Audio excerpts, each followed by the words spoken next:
Hi guys! If you've been following along our adventures here at Paradise on Pennies, you've probably seen that a recent fun has brought us to the Arctic Circle. And we had some interesting experiences in the Arctic Circle, which involved a flat tire on a road that was about probably 20 hours stretch with limited services in between. So we get into some interesting adventures for sure.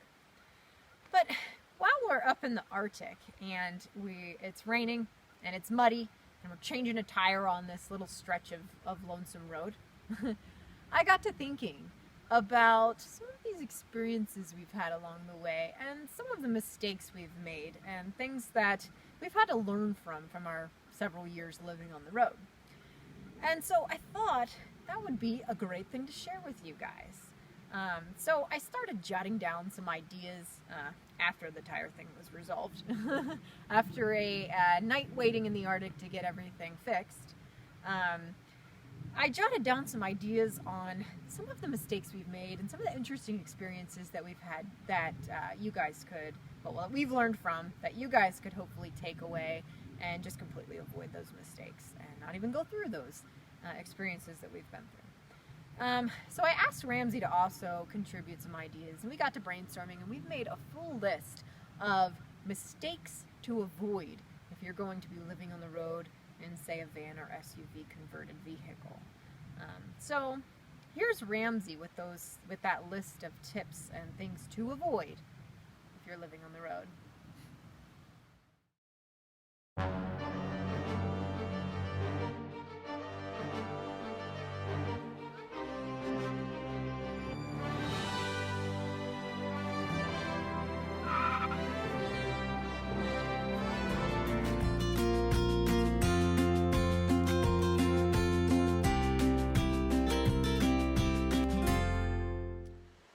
So the first few of the mistakes to avoid will be coming from our last experience, what Heather was talking about as we popped a tire in the Arctic. So the first mistake to avoid is do not bury your jack in your car bed.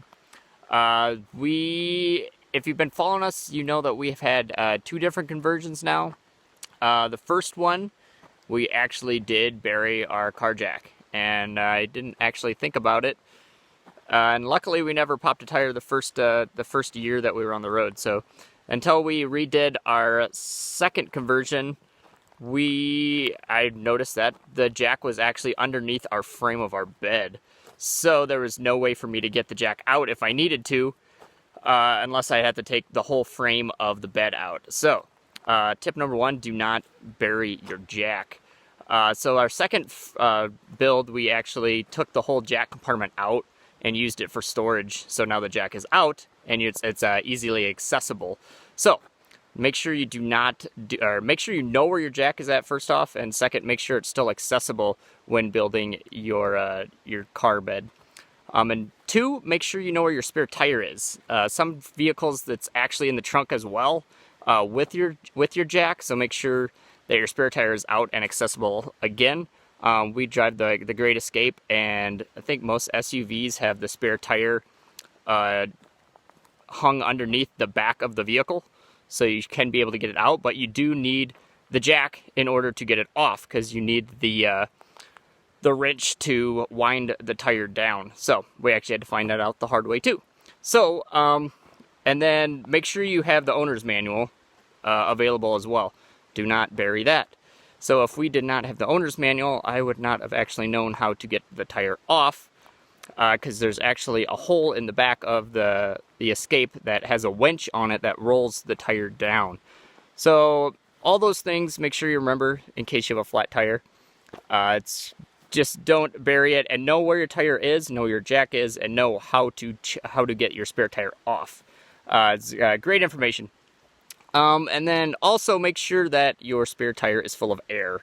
When we got done changing the tire, we put it on and the tire was actually almost completely flat. So it really didn't do any good to have a spare tire when the tire is flat. So make sure when you're at the gas station or something and you're checking your tires, make sure you check your spare tire as well to make sure it's ready to go in case you do need it. because it's not made to drive on for long distances, and we were in the Arctic in the middle of nowhere and very potholy road, so you didn't want to be driving too far to get it fixed on a spare tire that is almost flat. So, and along those notes, make sure you have like a small air compressor that you can pump your tires up with. We have one that works with our cigarette lighter. We actually used it the first year we were on the road. We made a video about that because we actually got a nail in our tire and the light went off, so we had to stop and fix that. And we just blew the tire back up, but it turns out the cigarette lighter, the pump was actually too powerful for the cigarette lighter, and it blew out the fuse or something. It actually just blew out the whole cigarette lighter. So we actually had to spend a couple $100 to actually get that replaced in order to use it again. And on top of that, or to go along with that, make sure you do not build your bed over your spare cigarette lighter in the back, because we have 2 cigarette lighters. There's one in the front, obviously, and then there's one on the back in the second row of seats. The first time we built the bed, we actually just didn't really think about it, and we built the frame right in front of it, so we could not get into it. So once we blew the fuse on the front one, we could not get to the back one in order to use the pump to pump up the tire. So the second build, we actually cut a notch out of the frame in order to get to it if we needed to. We try to not use it at all if necessary, because we don't want to be spending another couple $100 on fixing the cigarette lighter again. So just small things to remember. Some other things that go along the kind of the same topic is if you do pop a tire, think about where you're going to put it, because we were in the middle of nowhere on a gravel road, raining, muddy, and so we get the tire off, we get the spare on.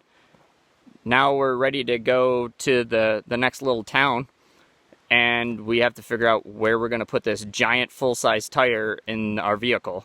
And when the back is a bed, you really don't want to get that muddy, which obviously that's the only place we could put it, because we can't really strap it to the outside anywhere. So, and along those terms, make sure you have a tarp and gloves with you, and those are just 2 things to always have with you anyways, because we use them all the time just for camping. So we actually wrapped the tire in the tarp, and I actually laid on the tarp in order to change the tire, so otherwise I would have been completely full of mud, because gravel roads do not get nice when it's raining out. So those are some helpful tips to bring along. Tarps are small, gloves are small. Very useful when you actually do need them. So now, besides the tire issues and mechanical things like that, some other things we've learned are for water. If you're probably going to be bringing water with you. The first year we had one of the plastic containers that has the valve on it that you can like just pour your water out, and we had that built into our frame and everything, and we thought it was so cool, and we'll be able to open the back hatch and have the water just kind of like everybody's pictures, and it makes it look so good. And so we're like, all right, we can do that, and I built it in, and it turns out it doesn't work as well as it looks, unless you buy a really expensive one maybe. But we had it secured very well, and after driving on all the bumpy roads, it pretty much blows the lid off of it, and water goes everywhere.